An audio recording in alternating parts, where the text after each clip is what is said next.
When I moved to a new city to start my first big job after graduation, finding a place to live felt overwhelming. I didn't know anyone there, and staying alone in a big city seemed intimidating. After searching online, I found a roommate matching site and quickly connected with Lauren.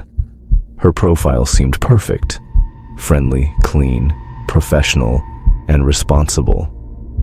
We talked briefly over video chat, where she came across as genuinely nice, outgoing, and totally normal.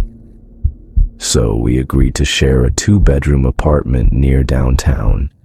The apartment was small but comfortable, tucked away in an older building with hardwood floors that creaked slightly underfoot.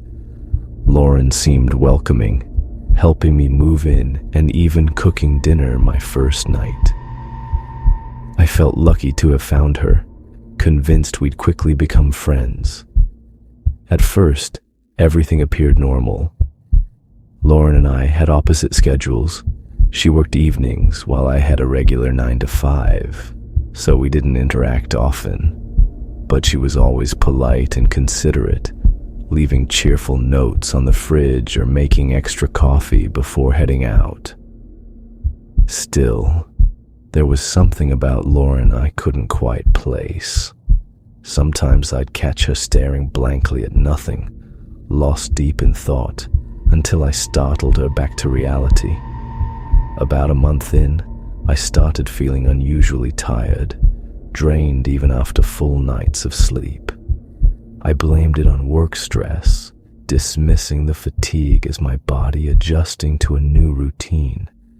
But soon, other unsettling details caught my attention. Small things, easily overlooked at first. My belongings in my bedroom began shifting ever so slightly. Books moved from one side of the desk to the other. My clothing, previously tossed onto a chair, would suddenly appear, neatly folded on my dresser.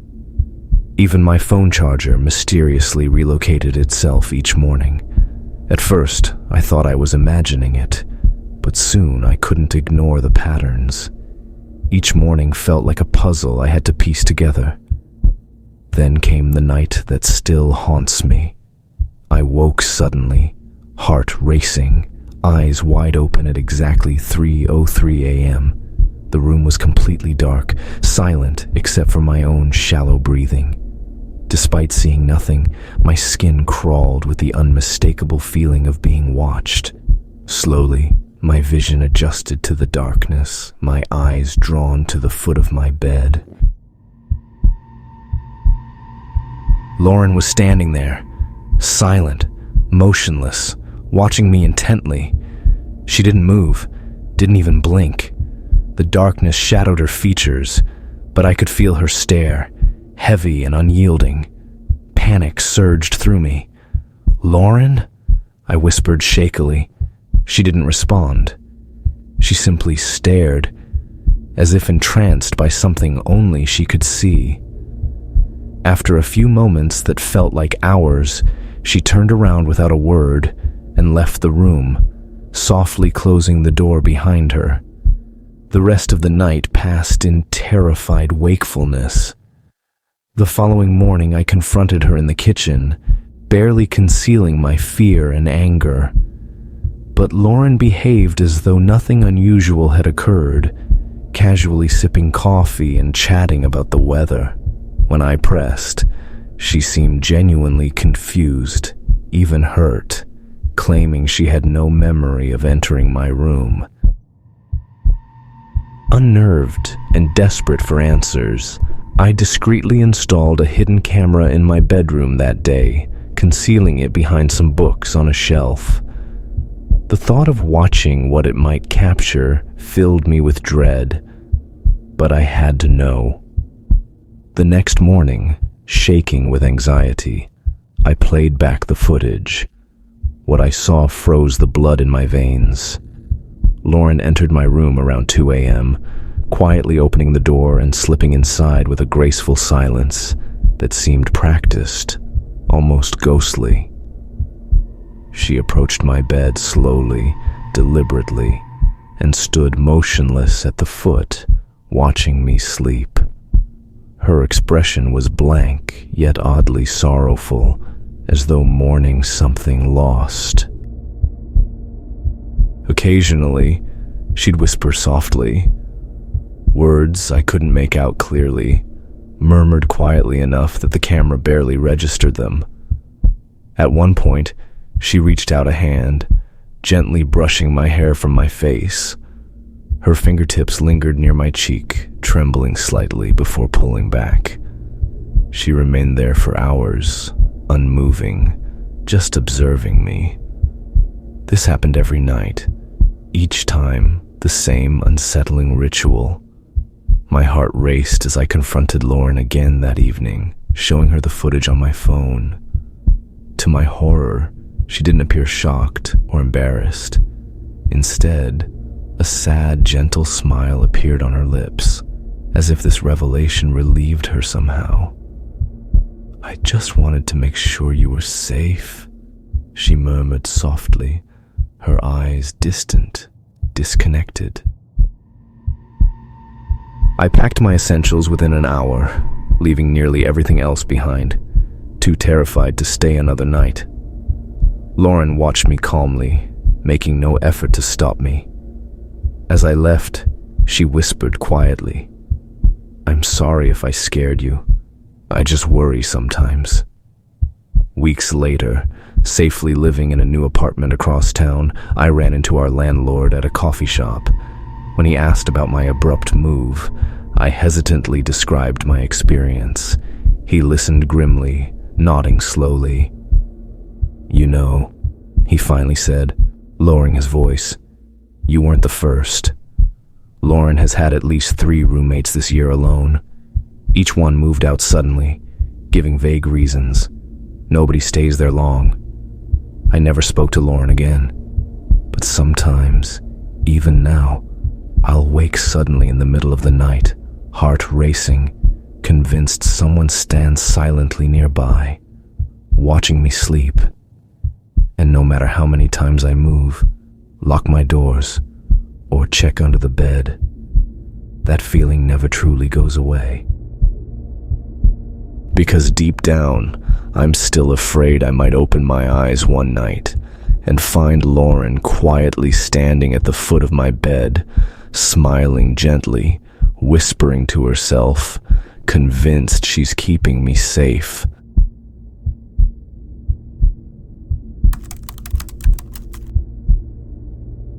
In my sophomore year of college, money was tight, so I moved into a modest apartment near campus with 3 other roommates. We weren't exactly friends, but everyone seemed pleasant enough, mostly keeping to themselves. It was the kind of place where we shared a kitchen and living room, but otherwise respected each other's privacy. For a busy student, it was an ideal setup. My roommate across the hall, Ben, was a quiet guy, introverted, almost to an extreme. From day one, Ben seemed guarded. He barely spoke to us, always keeping his bedroom door shut and locked. He was polite whenever we passed each other in the hallway or kitchen, but conversations never went beyond small talk. We figured he was just shy or awkward, never suspecting anything more sinister. As weeks passed, though, Ben's behavior grew stranger. He became increasingly withdrawn, and we'd hear him muttering quietly to himself behind his closed door at odd hours. We joked privately that he must have some embarrassing secret stashed away, maybe some weird hobby or private collection. After all, Ben had installed heavy-duty locks not just on his bedroom door, but also on a small closet inside his room. It seemed like overkill, but we shrugged it off as a quirk. Then, after a couple of months, the smell started. Initially, it was subtle, a faint, musty odor lingering in the hallway. We assumed it was old laundry or forgotten trash, and made casual remarks about keeping the place clean. Ben apologized quietly, saying he'd tidy up. Yet instead of improving, the smell worsened dramatically, growing sharp and sour, seeping into every corner of our apartment. It clung to our clothes, saturated our furniture, and seemed embedded into the very walls. Ben grew visibly anxious whenever we mentioned it. He'd nervously claim it was spoiled food, or perhaps something had crawled into the vents and died. But each time, he refused any offers of help and insisted he'd handle it himself. He even bought industrial air fresheners and placed them conspicuously throughout the apartment, as though desperately attempting to mask the stench. But nothing worked. It only intensified, transforming from a mere annoyance into something genuinely stomach-turning. Then, one weekend, Ben told us he'd be leaving to visit family. I seized the opportunity. Driven by frustration and curiosity, I decided I had to know what he was hiding.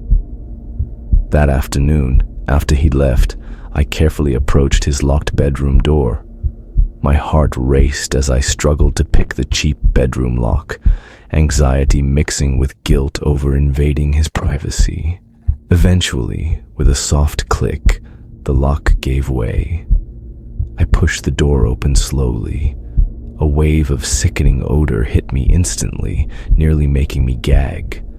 But I forced myself to step inside. What surprised me most was that Ben's room itself was impeccably clean, almost obsessively tidy.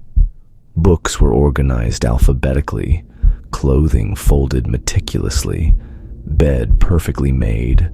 Nothing seemed out of place. It felt unsettlingly sterile, as though he'd been trying to maintain an outward appearance of normalcy. But then my eyes settled on the small closet in the corner, sealed by a heavy padlock. Immediately I knew this was the source of the stench. The lock was impossible to pick, but I was determined. I found a screwdriver in our shared toolbox, and with trembling hands, painstakingly unscrewed the hinges. As the door fell open, my breath caught in my throat. The sight that greeted me will remain burned into my mind forever. The closet was lined, floor to ceiling, with neatly stacked cardboard boxes. At first glance, they seemed innocent enough, but when I stepped closer and peered inside, I felt my blood turn to ice. Each box was filled with small dead animals, birds, hamsters, rats, rabbits, all carefully arranged, some wrapped meticulously in cloth or paper. They were all in various states of decomposition, clearly accumulated over months.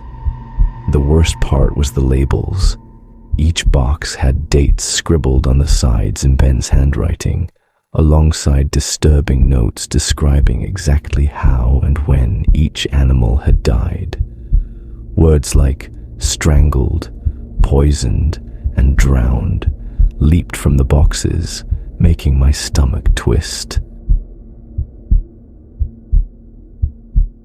I stumbled back, barely keeping my composure as panic overtook me.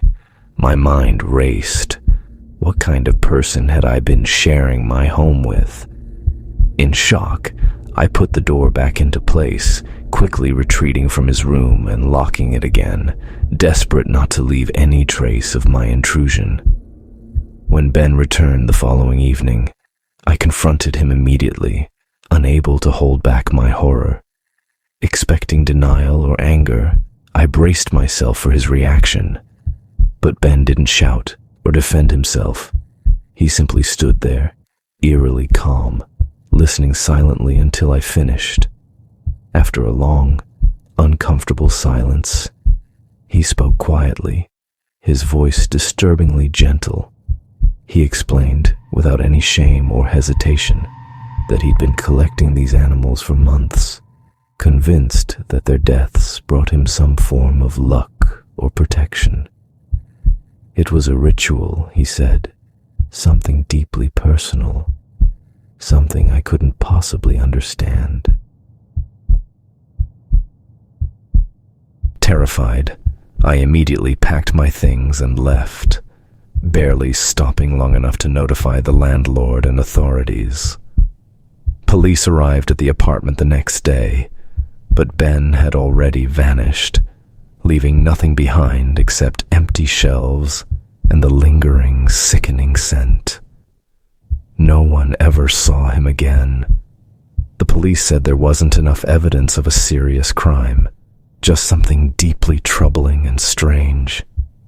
But his face still haunts me, the calmness, the quiet sincerity as he revealed his twisted secret. Years have passed, but even now, on sleepless nights, I sometimes wake up certain I can smell that horrible odor again. It's as though some part of that darkness Ben harbored followed me, leaving an invisible mark. And every time I close a closet door, I can't help but wonder what secrets might be locked away behind it, waiting silently to be uncovered. My senior year of college, my friend Sarah and I decided it was time to move off campus into our own place.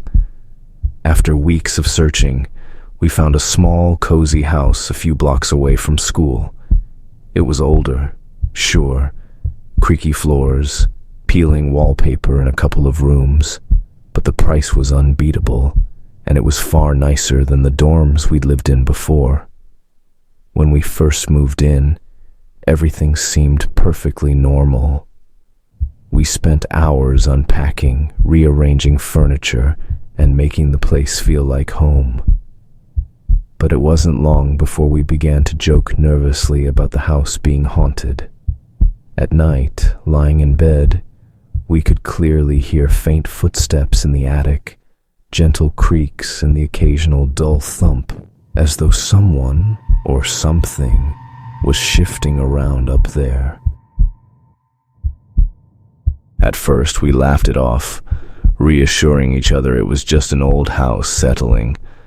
Still, we couldn't completely ignore the subtle unease that came with hearing those sounds when we were alone at night. Then, small things started to vanish. Sarah accused me first, half jokingly, but with a suspicious edge. Snacks disappearing from the pantry, leftovers going missing from the fridge, half-empty cartons of milk when neither of us had touched them. I brushed it off, laughing and denying everything. But secretly, I noticed things too.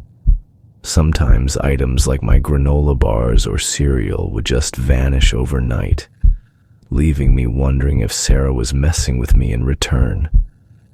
We started getting paranoid, leaving passive-aggressive notes on the fridge, trying to catch each other in the act. Tension slowly built between us, until finally, exhausted from suspicion, we decided to install a security camera in the kitchen, mostly as a joke, hoping to prove one of us was sleep-eating. We weren't prepared for what we discovered. One rainy evening, we sat in the living room, huddled around Sarah's laptop, reviewing footage from the camera. At first, everything seemed normal. Hours passed on the video, nothing but empty darkness. Then, at precisely 2:32 a.m., the attic hatch at the end of the hallway slowly pushed open. My stomach twisted in disbelief as we watched a man, a complete stranger, quietly climb down into our hallway. He moved with deliberate caution, pausing briefly to listen, making sure neither of us had woken. Then, calmly, almost casually, he entered our kitchen, opening cabinets, taking out food, drinking milk straight from the carton. He even opened a bag of chips, leaning casually against the counter as he ate. My skin crawled watching him, knowing he'd been just feet away from us while we slept unaware. Worse yet, after finishing, he calmly entered the living room, turned on our TV at a low volume, and relaxed for almost an hour as though he belonged there, right in our space. Finally, the video showed him returning silently to the attic, pulling the hatch closed behind him, leaving no trace he'd ever been there. My hands shook uncontrollably as I dialed the police. They arrived quickly, immediately searching the attic with flashlights and weapons drawn. Inside, they discovered what seemed to be a makeshift living space. A filthy mattress, scattered food wrappers, bottles of water, and blankets. But even more horrifying was what lay scattered across the mattress. Photos. Hundreds of them. All of Sarah and me. Studying at the dining table, laughing in the kitchen, asleep in our bedrooms. The pictures had clearly been taken from within our home, many from angles that made my stomach turn. There were even dates scribbled on the backs of some, cataloging our every movement. We felt sick. How long had he been there? Days? Weeks? Longer? The police searched the attic thoroughly but found no trace of the intruder himself. The thought that he'd slipped away unseen haunted us deeply. Our home, once comforting, now felt contaminated, violated beyond repair. Unable to stay, we packed a few essentials, leaving behind furniture, clothes, and our security deposit, too shaken to care about material things. Even after moving into a new place miles away, I could never shake the feeling of eyes on my back. Nights became nearly impossible. I'd check locks obsessively, peer under beds, and look anxiously into closets before feeling safe enough to sleep. Months later, I ran into our former landlord at a coffee shop near campus. He admitted, reluctantly, that other tenants before us had reported similar incidents, strange noises, missing food, but he'd dismissed them, assuming they were just students being paranoid or forgetful. Sarah and I both transferred schools soon after, but despite the distance, the memories still linger vividly.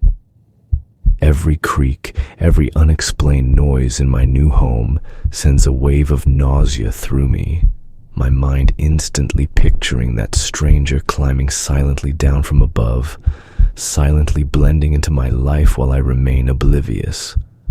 Worst of all, I can't stop thinking, how long had he been up there? How long had he quietly watched us sleep, study, and live our lives without us ever noticing? And late at night, when everything is quiet, I still find myself looking upward, wondering if somewhere, hidden just above my head, someone else is quietly watching and waiting.